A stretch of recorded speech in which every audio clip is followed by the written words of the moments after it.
सदस्यगण, मुझे श्री भारत भूषण बत्रा विधायक एवं श्री वरुण चौधरी विधायक की ओर से हरियाणा नगर निगम संशोधन अध्यादेश 2023 का हरियाणा अध्यादेश संख्या 2 की डिसअप्रूवल का नोटिस मिला है।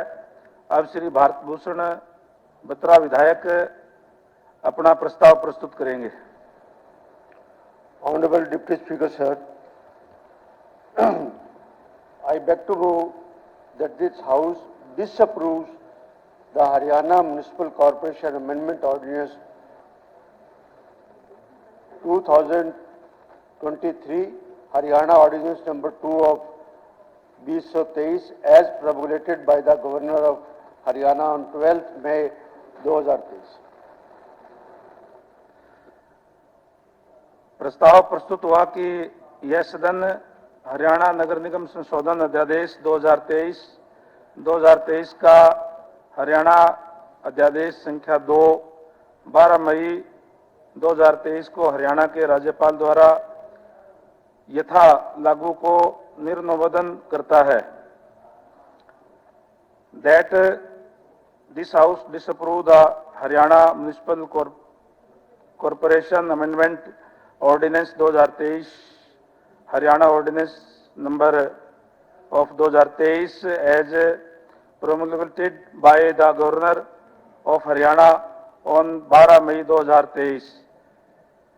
माननीय सदस्यगण, अब माननीय शहरी स्थानीय निकाय मंत्री प्रस्ताव पेश करेंगे कि हरियाणा नगर निगम संशोधन विधेयक पर तुरंत विचार किया जाए।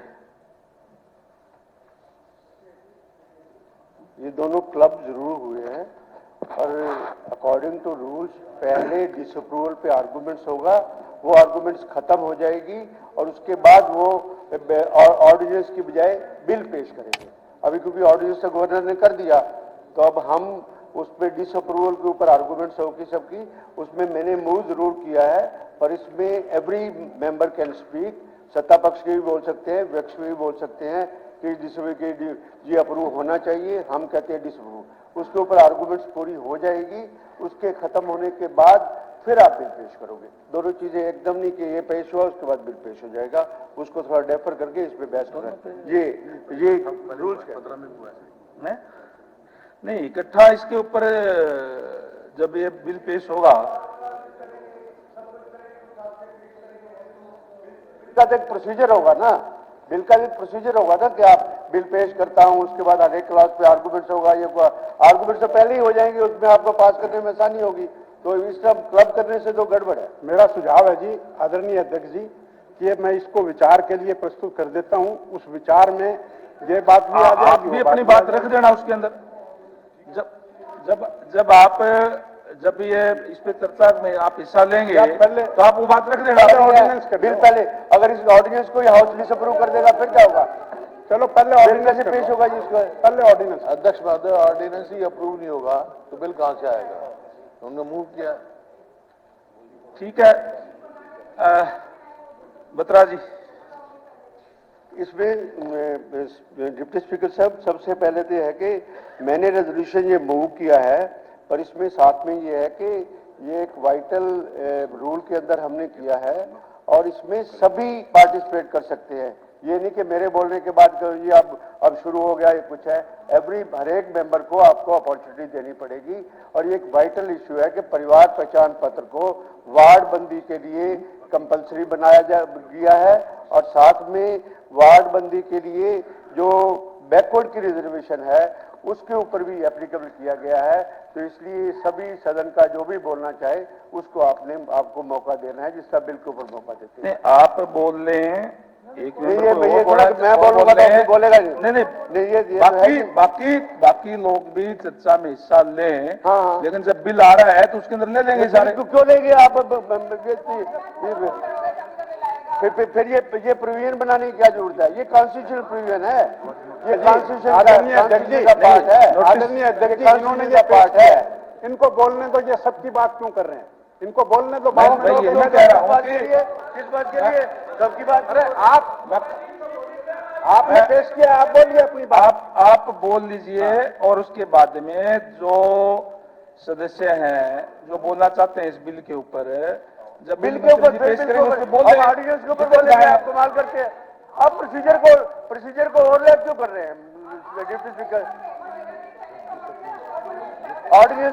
ऑर्डिनेंस ठीक है कि नहीं ये पेश होगा, उसके बाद बिल पेश कर लेना। भाई वर इंटरमिंगलिंग क्यों कर रहे हैं? आप वो बोलना पहले।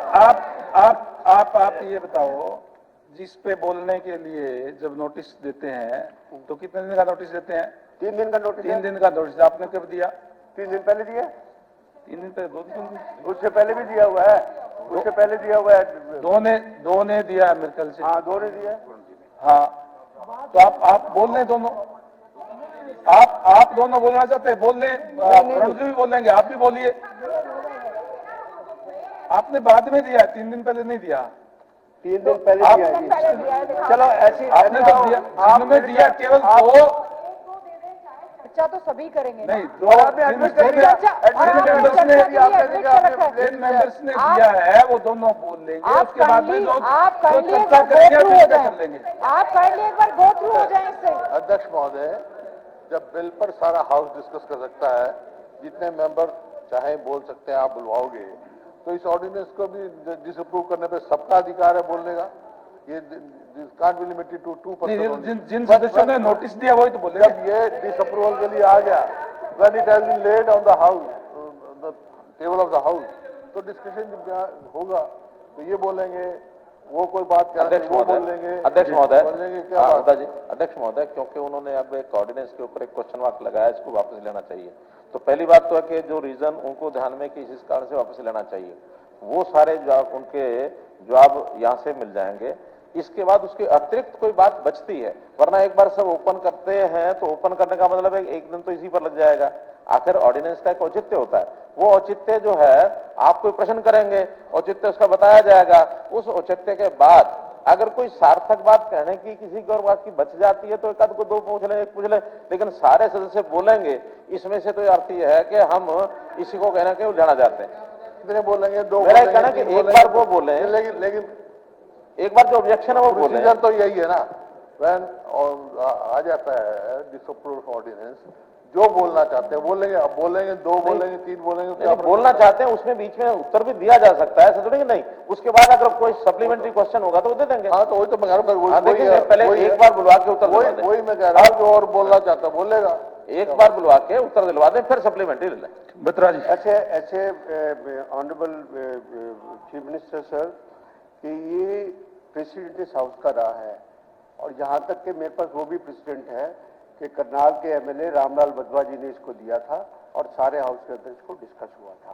ऐसे और भी बातें हैं कि जहाँ तक दौलता साहब इसके सदस्य थे, टाइम पे ये रेजोल्यूशन ऑर्डिनेंस को डिसअप्रूव करवाने का हमारा राइट है, हमारा राइट है। उस बात के लिए हम कर रहे हैं, उसके लिए आप सारे को नहीं बोल सकते, बाद में बोल जाएंगे नहीं फिर इसका टाइम बढ़ा लो, हमें क्या दिक्कत है?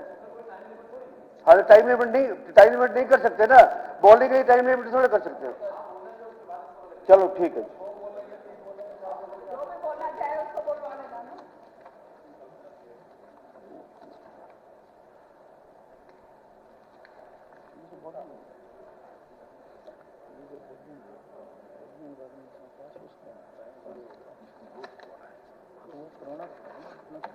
मिल गया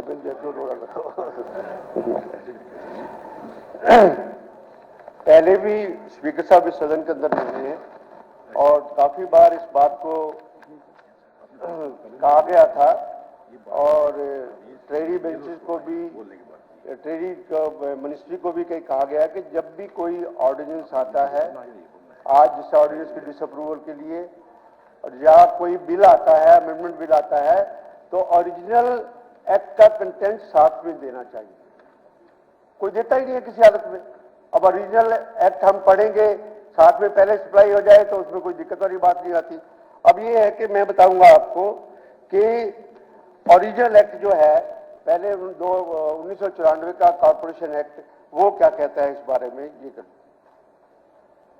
fixation of the seats of the corporation, wards reserved for the members of the scheduled caste and backward classes shall, as far as practical, to be located in the area where the proportion of their population to the population of the corporation is the largest. Here, population means population as ascertained locally by the staff deputed by the commissioner after going from door to door in the corporation. ये पहले कानून था sir, और साथ में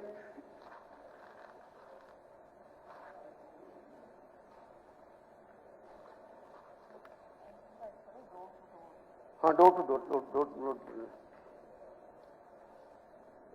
reservation of seats के बारे में भी इसके अंदर प्रोविजन है सेक्शन 11, जिसमें 2 सीट्स इन द कॉर्पोरेशन, क्योंकि कब उसका शेड्यूल कास्ट के बारे में तो हम बोल नहीं रहे हैं, 2 seats in the corporation shall be reserve for the person belonging to backward classes which shall be allotted to in such wards as having maximum population of the person belonging to the backward classes. ये हमारा पहले कानून था और ये कानून 1994 से आज है, और आज इस कानून को परिवर्तन करने की क्या जरूरत पड़ गई, क्या उसमें कमियां आ गई, क्या पहले इलेक्शन नहीं होते थे, क्या पहले बैकवर्ड की रिजर्वेशन नहीं होती थी, क्या पहले रिजर्वेशन नहीं होती थी। आज के दिन में क्या कर दिया कि इस ऑर्डिनेंस में आपने परिवार पहचान पत्र को, एससी की रिजर्वेशन होती थी, बैकवर्ड की नहीं होती थी। 1994 में कॉर्पोरेशन एक्ट आया है, उसमें ये लिखा हुआ है जी। दो वार्ड हर एक कॉर्पोरेशन में परसेंटेज नहीं थी। I am reading the act of, percentage नहीं थी।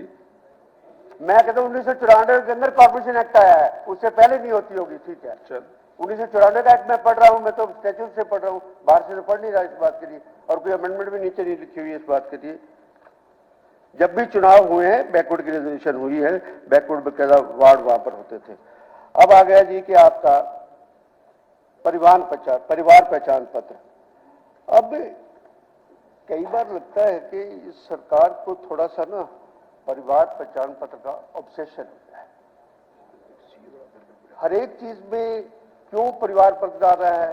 कॉन्स्टिट्यूशनल वैल्यूज की भी कदर नहीं है, कॉन्स्टिट्यूशन की जो प्रोविजंस है उसके खिलाफ भी आप परिवार पहचान पत्र को एप्लीकेबल कर देते हैं। ये कुछ है, एक्ट ये कहता है कि सेंसिस होगा, उसके बाद door to door deputy commissioner करवाएगा। परिवार पहचान पत्र क्या सेंसिस को ओवरटेक कर सकता है? क्या इलेक्टोरल रोल को ओवरटेक कर सकता है? ये बातें हैं इसके ऊपर। और मैं परिवार पहचान पत्र जो है उसका स्पीकर सर,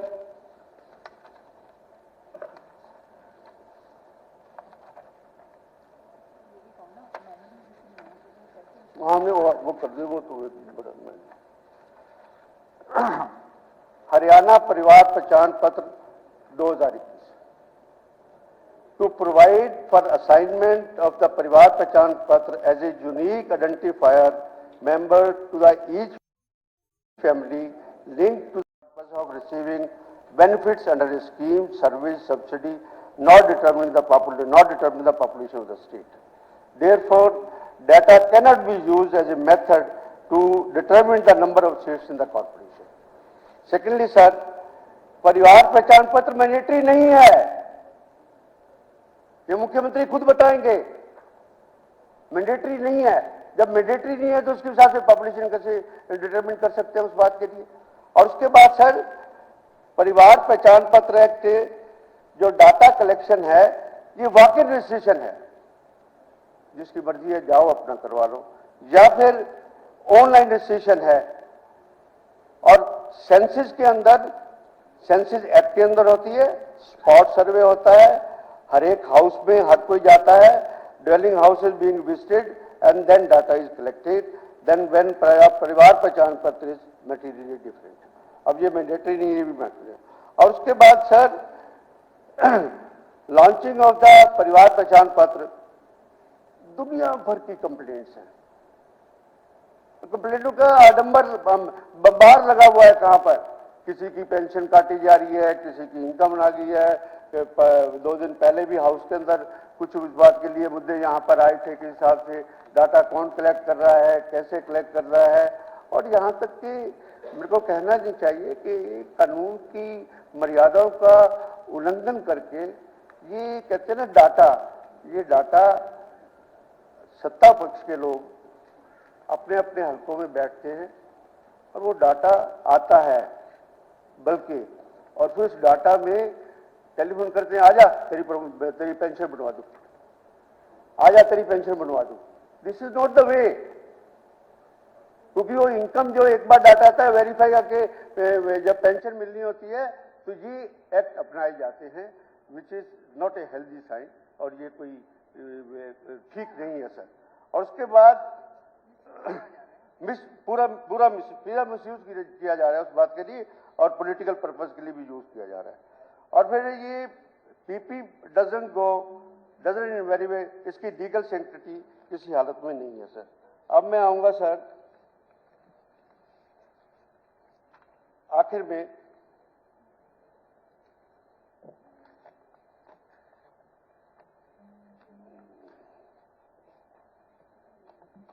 कॉन्स्टिट्यूशन पढ़ा था,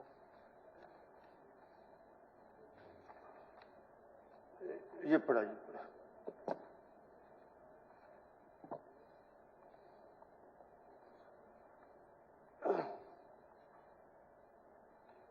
ये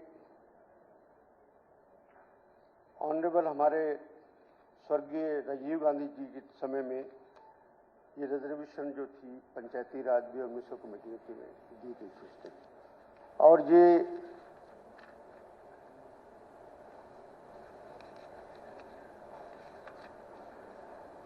सेक्शन आर्टिकल 243T का 6 है, part 6, nothing in this part shall prevent the legislature of the state from making any provision for reservation of the seat in any municipality or offices of chairpersons in the municipality or in favor of the backward classes of the citizen.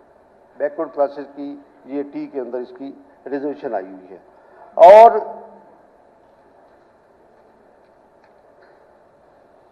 एक बहुत बड़ी important बात है,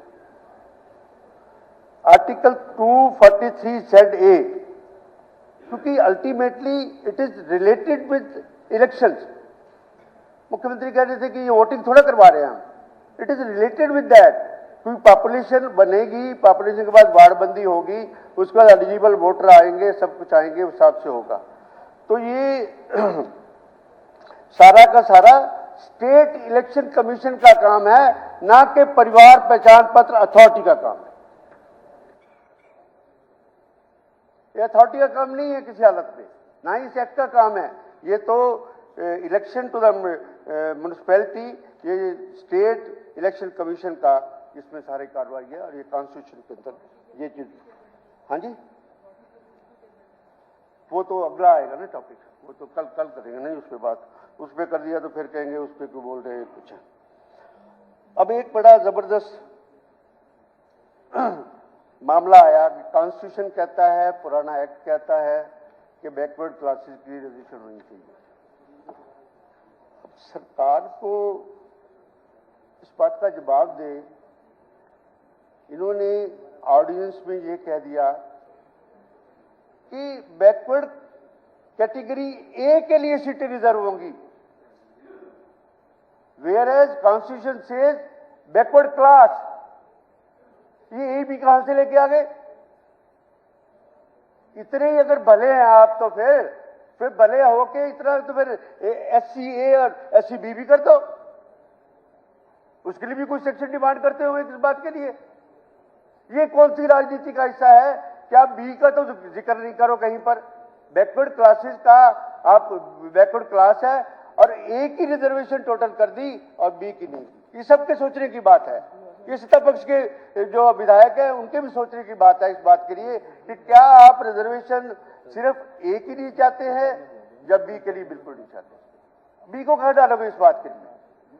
purpose इसका ये है कि जिस वार्ड के अंदर बैकवर्ड क्लास की रिप्रेजेंटेशन हो, हाँ बोलो कोई बात नहीं, अभी बीच में मिश्रा बोलोगे, अब बाद में सामर्थ है, ए के पास कुछ नहीं है। मेरे तो बोलने दो, हाँ कोई बात नहीं, आपको बोलने का मौका मिलेगा। अभी क्यों दोगे? मैं को पूरा बंद कर दे। वैसे हर एक चीज का आपने ठेका ले रखा है इस हाउस में, जो मर्जी बल्कि वहां चले जाते हो, किसके खिलाफ कुछ बोल के चले जाते हो। आप बत्रा जी चेयर को संबोधित हाँ जी सर, सॉरी सर जी सॉरी सर, बैठो sorry। हाँ नहीं, आप ऐसे ऐसे शब्द हाउस के अंदर बोलते हैं स्पीकर साहब कि जिनको लगता ही नहीं कि मैं क्या बोल रहा हूँ क्या नहीं बोल रहा हूँ, किसके बारे में क्या बोल रहा हूँ, इस बात के लिए। उसके बाद आपने लिख दिया इसके ऊपर जी कि बैकवर्ड क्लासेस की पॉपुलेशन जहां पर एक ही 2% से ज्यादा होगी वह वार्ड बनती होगी, 2% से कम नहीं होगी। ये फॉर्मूले कहां से, किस लिए? भाई यहां बैकवर्ड रहते हैं, जब बैकवर्ड वार्ड में पॉपुलेशन है उस वार्ड को रिजर्व कर दीजिए, कोई बात नहीं। पर मेन तो है कि उसकी एक लिमिटेशन है कि इतनी, जिस तरह अब एससी की रिजर्वेशन है, एससी की रिजर्वेशन के साथ ये है कि 1/3 में वो जरूर होंगी। टोटल सिनेरियो के अंदर 50% महिलाओं को आरक्षण मिलेगा इस बात के लिए, ये सब कुछ लिखा हुआ है। ये 2% की जस्टिफिकेशन कहाँ आ गई कि आप जब वार्ड बंदी के लिए अगर उसके लिए वार्ड रिजर्व करेंगे तो मिनिमम 2% की पॉपुलेशन होनी चाहिए। इसका मतलब ये है कि किसी गांव, किसी म्यूनिसिपैलिटी के अंदर अगर 2% पॉपुलेशन से फालतू है और 5% पॉपुलेशन है और 95% को आप इग्नोर कर दोगे और 5% के बेसिस पे आप वार्ड कर, I am not against any community, I am not against any backward class, मैं किसी को नहीं हूं ये कुछ हूं। सबसे बड़ा एतराज ये है कि इसको वापस लो और इसको अमेंडमेंट करो। ये अनकॉन्स्टिट्यूशनल प्रोविजन धक्के से, मेजोरिटी से हमारे ऊपर लागू मत करो किसी हालत में, और इसको बैकवर्ड के शेयर रिजर्वेशन करो। बैकवर्ड में ए की भी छुट्टी, बी की भी छुट्टी, जो मर्जी चुनाव लड़े उसमें बात है। अगर बी मेजोरिटी में है तो बी चुनाव लड़ लेगा, ए मेजोरिटी में है तो ए चुनाव लड़ लेगा, या कुछ और फार्मूला जो भी सिचुएशन के हिसाब से होता है, पावर है इलेक्शन कमीशन के पास, और नोटिफिकेशन करके उसको ये कर दे इस बात के लिए। तो ए बी की this discrimination is not tolerable, और इस हिसाब से मैं इस रेजोल्यूशन को जो ऑर्डिनेंस आया है उसकी डिसअप्रूवल के लिए सभी सत्ता पक्ष को भी, विपक्ष को भी, सभी, पिछली बार आपने इसको डिसअप्रूव किया था, इस बात के लिए वापस करवाया था, ये सबके पक्ष में नहीं है। ये सबके, ये क्यों इस बात के लिए आप करना चाहते हैं? परिवार पहचान पत्र मैंडेटरी नहीं है, इसकी रिक्वायरमेंट नहीं है। परिवार पहचान पत्र को सेंसस से ऊपर मत करो, और उसके बाद इलेक्टोरल रोल है, सब कुछ है। इलेक्शन कमीशन हरियाणा को अपना काम करने दो, उस हिसाब से आगे चलो। इसमें कुछ और मैं गीता जी कह रही थी, पर क्योंकि ऑलरेडी ऑनरेबल चीफ मिनिस्टर ने हाउस में इंश्योर किया है कि परिवार पहचान पत्र के रूल्स हम हाउस में पेश कर देंगे। वो आज तक तो पेश हुए नहीं, कल होंगे, तो उसके ऊपर कल हम विचार रखेंगे कि ये रूलों की क्या सेंसिटिविटी है, क्या नहीं है। और इसमें सबसे बड़ी बात यह है कि ये जो परिवार पहचान पत्र है, ये के.एस. स्वामी और यूनियन ऑफ इंडिया 9 जजेस की बेंच की जो फाइंडिंग है उसके खिलाफ है। नहीं समझने की बात करते, पता नहीं क्यों नहीं समझने की बात करते, ये हमारी समझ से ही बात है। इन शब्दों के साथ सभापति आपका बहुत बहुत धन्यवाद। धन्यवाद श्री